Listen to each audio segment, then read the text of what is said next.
Most people are told they need millions before they can live off their investments. That's wrong. Not just about the number, but about how money actually starts working. There's a very specific point where your money begins doing more work than you do. It's not glamorous, it doesn't make headlines, but it changes everything. That number is $100,000 invested.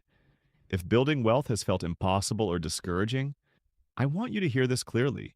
You're not bad with money. You're just stuck in the slowest part of the system, the part nobody explains well. Once the math clicks, the anxiety drops. Not because it's easy, but because it finally makes sense. I'm Dan, and I'm here to help you decode personal finance and wealth building without judgment or fake hype. Today, I'll show you why $100,000 is the real inflection point, why the early years feel so unrewarding, and the simplest ways normal people actually reach it. No hype, just the mechanics. Here's what most people misunderstand about compound growth. They focus on growth, but the real power is acceleration.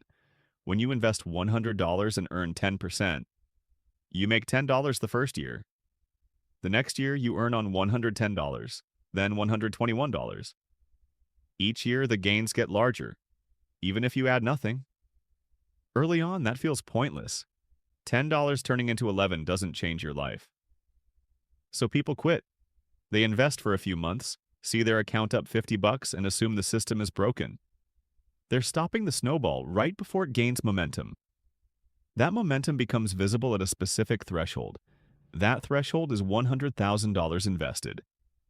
Not because it's a magic number, but because of what the math starts doing after that point. Historically, broad stock market investments have returned about 8 to 10% long term.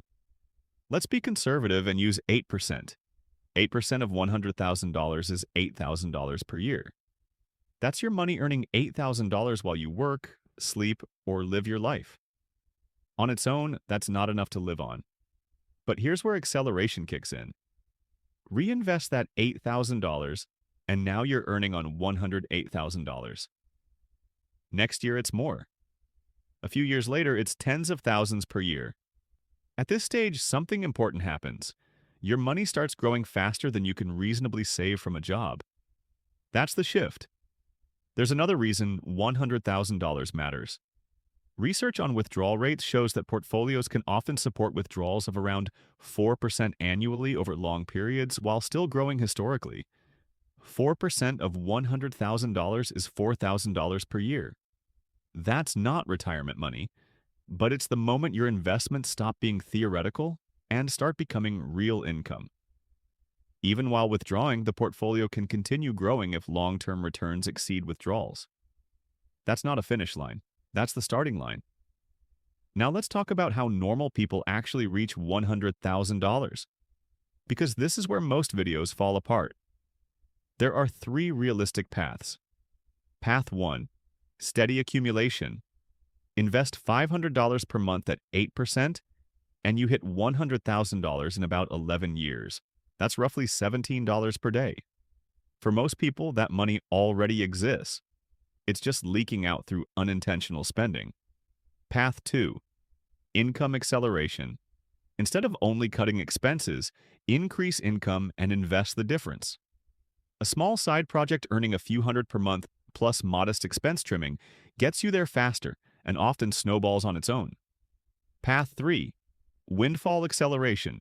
Invest a smaller monthly amount, but automatically invest tax refunds, bonuses, and unexpected money. Most people spend these without noticing. Redirecting them shortens the timeline by years. This isn't theory. A teacher earning under $50,000 reached $100,000 in 8 years using this exact approach. No crazy investments, no luck, just consistency. Once she crossed that line, she had options. Not wealth, but flexibility. That's what $100,000 really buys. And here's why everything gets easier after that. When $10,000 grows 10%, you make $1,000. Helpful, but slow. When $100,000 grows 10%, you make $10,000. At $200,000, you make $20,000. At some point, your investments start doing more heavy lifting than your paycheck. Charlie Munger said the first $100,000 is the hardest. Not because it's complicated, but because it requires patience before rewards feel real. Here's something most people don't notice until they experience it themselves. Before 100,000, progress feels fragile. Every unexpected expense matters. Every market dip feels personal. You're still in a phase where effort dominates results, so any disruption feels like it could knock you off course. After 100,000, the relationship flips. Your progress becomes resilient instead of fragile. A bad month no longer erases years of work. A market dip doesn't feel like failure unless it feels like a temporary slowdown. That psychological shift alone is powerful because it changes how you make decisions. You stop asking, "Can I afford to invest this month?" and start asking, "How do I keep this momentum going?" This is also where patience becomes easier. When your account grows by a few $100s per year, it's hard to trust the process. But when it grows by several thousand, sometimes without you doing anything, the logic becomes undeniable. You're no longer relying on belief, you're relying on evidence. This is why people who reach 100,000 tend to accelerate naturally. They don't suddenly become more disciplined. They become more convinced. They've seen the system work with their own money, not someone else's spreadsheet. And once that happens, consistency stops feeling like sacrifice and starts feeling like leverage.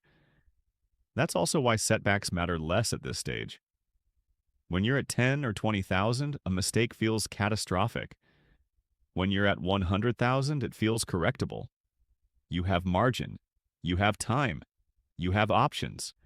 And those three things make better decisions almost inevitable. This is the part no one explains well. Momentum isn't just mathematical, it's behavioral. Once you cross that threshold, the hardest psychological work is already behind you. Once momentum exists, gravity takes over. A few things stop people from ever getting here. Fear of market crashes. Crashes feel terrifying, but over decades, they're temporary. Long-term investors who keep buying during downturns historically come out ahead, waiting to earn more first. This is expensive. Waiting 5 years costs you 5 years of compounding, and habit building. Debt confusion. High-interest debt should be eliminated first. Low-interest debt can often coexist with investing. The math matters more than the emotion. And the biggest mistake? Checking your account constantly. Daily monitoring creates emotional decisions. Successful investors automate contributions and look annually, not daily. One final point that matters more than people realize. That $100,000 needs to be invested, not parked in cash. Inflation quietly erodes savings. Investments historically outpace it. That gap is where real wealth comes from. You don't need complexity. One low-cost total market or a S&P 500 index fund. Low fees, automatic contributions. That's it. Here's the truth most people never hear. Wealth building is boring. Transfer money. Buy index fund. Ignore account. Repeat. But the result isn't boring. Watching your net worth cross 6 figures. Realizing your investments earned more than you saved. Knowing you have options. Time, flexibility, breathing room. That's the point.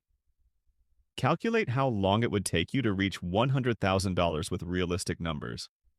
Set the date, then build toward it quietly. Because once you cross that line, the system finally starts working with you instead of against you. If you found this video helpful, consider subscribing, and I will see you in the next one.